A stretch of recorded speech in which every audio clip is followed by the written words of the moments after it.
안녕하세요.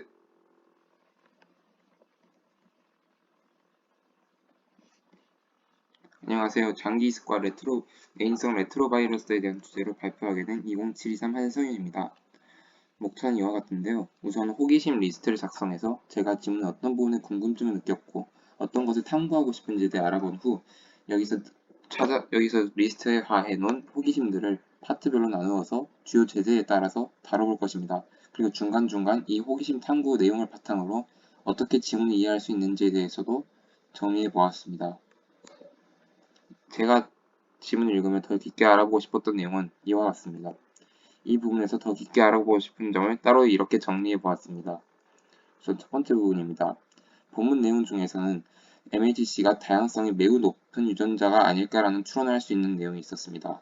MHC는 주조직 적합 복합체로 유형에 따라 다르지만 전체적으로는 항원을 제시하는 역할을 하고 있습니다. 이것은 유형에 따라 제1형, 2형, 3형으로 나뉠 수 있는데요. 이 각각의 유형은 이와 같은 기능을 합니다. 여기서 가장 중요한 점은 제1형 MHC가 사람의 거의 모든 세포에 발현되어 있다는 것인데요.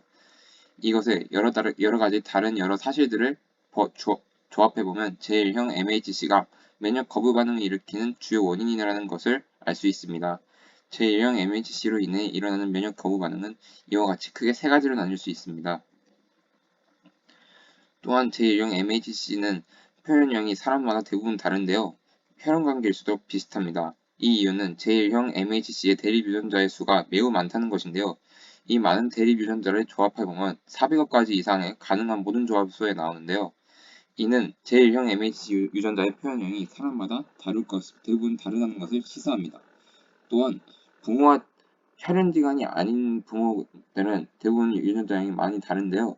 혈연 관계일수록 이 MHC 유전자의 표현형은 비슷합니다. 부모와 자식 간에는 대체로 절반 하나의 유전자를 공유하고요. 자식들 간에는 4분의 1의 확률로 유전자형이 완전히 같을 수도 2분의 1의 확률로 하나의 유전자를 공유할 수 있습니다. 이에서 추론해 볼 때 장기 이식은 면역 거부 반응을 최소화하기 위해 혈연 관계에서 많이 이루어짐에도 불구하고 표현형이 완전히 동일한 경우는 극히 드물기 때문에 면역 억제제를 사용한다는 것입니다. 다만 수혈할 때는 예외인데요. 이는 인간의 적혈과 핵이 없는 무핵세포로 MHC 분자를 발현하지 않기 때문입니다.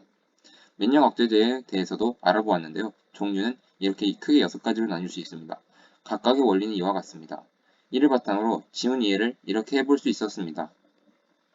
네, 이제 저는 그 다음 본문을 읽어보았는데요. 이 부분에서 사람이 가진 자연항체가 다른 종의 세포에서 발현되는 항원에 반응하며 이 때문에 초급성 거부 반응과 급성 혈관성 거부 반응이 일어난다는 것을 볼 수 있었습니다. 저는 여기서 우리 몸의 면역계가 다른 종, 즉 여기서는 돼지죠. 여기서의 조직세포에 노출된 적이 없었는데 어떻게 항체를 형성할 수 있었는지가 의문이었는데요. 저는 여기서 선천적으로 우리 몸은 돼지에 대한 자연 항체 유전자가 있을 것이라는 추론을 하였습니다. 하지만 이 추론은 틀린 추론이었는데요. 실제로는 우리 인간은 선천적으로 돼지에 대한 자연 항체 유전자가 있는 것도 아니며 ABO식 혈액형 항원에 대한 항체가 형성되어 있는 원리와도 차이가 있었습니다. 이에 대해서 좀 더 자세히 알아보았는데요. 인간은 돼지의 알파 갈락토스라는 항원에 대한 자연 항체를 가지고 있습니다. 이 항원은 여러 종류의 장내 미생물에게서도 발현되기 때문에 우리의 체내 장 면역계와 잦은 접촉으로 인간은 이미 알파 갈락토스에 대한 자연 항체를 형성하고 있었던 것입니다. 즉 선천적으로 돼지에 대한 자연 항체 유전자가 있는 것은 아니었던 것이죠. 또한 ABO 혈액형 항원은 인간의 상피세포나 뇌피의 세포에서도 간혹 발현되어 있는 항원이기 때문에 이들 항원에 우리 면역계가 노출되어 이미 응집소를 형성하고 있었던 것으로 생각할 수 있었습니다. 그리고 저는 초급성 거부 반응과 급성 혈관성 거부 반응에 대해서도 궁금증이 있었는데요. 각각의 작동 기전에 대해서도 알아보았습니다.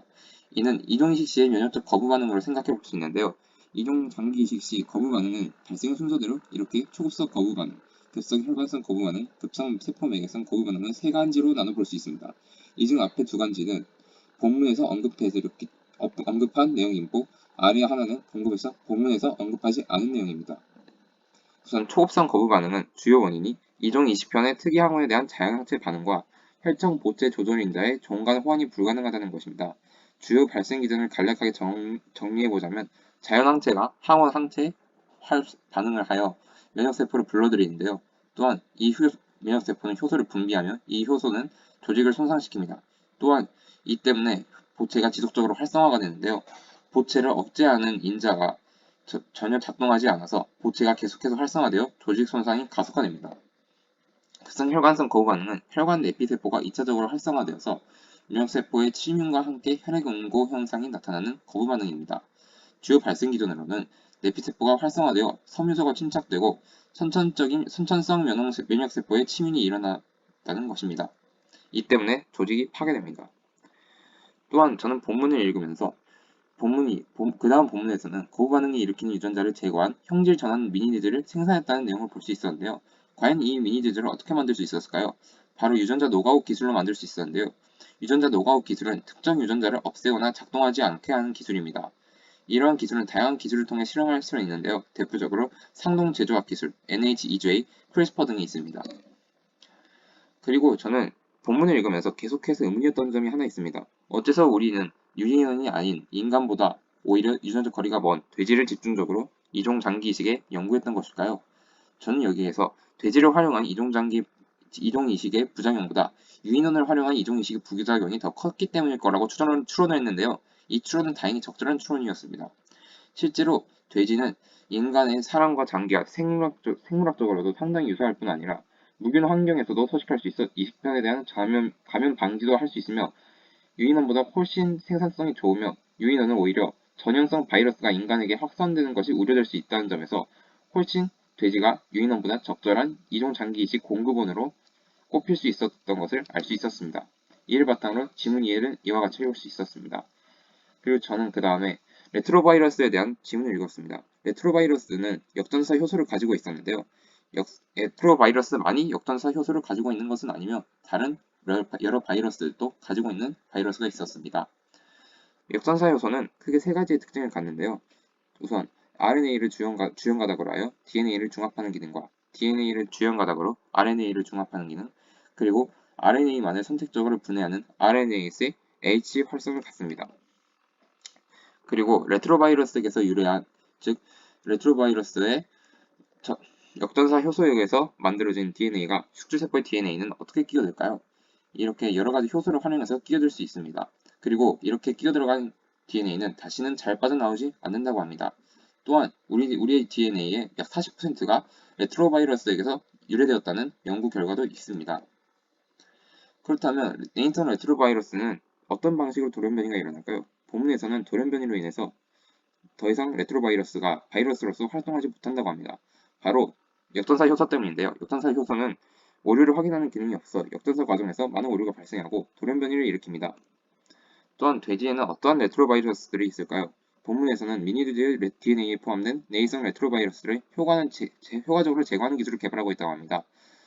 돼지의 내인성 레트로바이러스에 대해 조사해 봤을 때 약 13종의 내인성 레트로바이러스가 있었는데 이 중 PRBA, PRBV, PRCC만이 내인성 레트로바이러스 중에서 감염력을 갖고 있는 것을 알 수 있었습니다.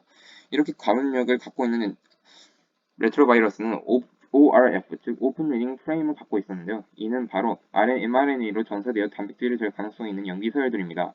만약에 돌연변이를 가속더라도 몰발은 ORF를 가지고 있었다면 이 레트로바이러스는 충분히 활성을 되찾을 수 있는 레트로바이러스입니다. 이에 착안하여 한국 농가의 돼지를 대상으로 어떠한 레트로바이러스가 활성을 가질 수 있는지에 대해 알아본 논문이 있는데요. 이 논문에 따르면 돼지의 내인성 레트로바이러스들 중 PRBA 계열의 유전자 중 18개, PRB 계열 유전자 10개가 활성을 되찾을 수 있는 내인성 레트로바이러스 유전자들이었습니다. 이를 바탕으로 지문 이해를 하면 이와 같습니다. 저는 이제 지문은 다 끝났는데요. 지문 외에 있는 보기 지문에서도 궁금한 점이 하나 있었습니다. 바로 3D 바이오 프린팅 기술에 대한 것이었는데요. 3D 바이오 프린팅은 세포 및 단백질을 포함하는 바이오잉크를 활용하여 인종장기 같은 3차원 생물학적 구조체를 제작하는 것입니다. 이를 기반으로 생각해보면 인체의 모든 세포나 조직으로 분할할 수 있는 줄기세포를 바이오잉크로 사용하는 3D 바이오 프린팅을 활용하면 세포 기반의 인공이식편을 만들 수 있을 것입니다. 그렇다면 이 3D 바이오 프린팅에는 어떤 기술들이 있을까요? 바로 미세 토출 기반 프린팅, 레이저 기반 바이오 프린팅, 세포 구슬 바늘깨기 기법, 미세유체 프린팅 기술 등이 있습니다. 각각의 기술을 이러한 설명을 통해 설명할 수 있습니다. 제 출처와 참고는 이러한 책과 여러가지 논문을 참고했고요. 감사합니다.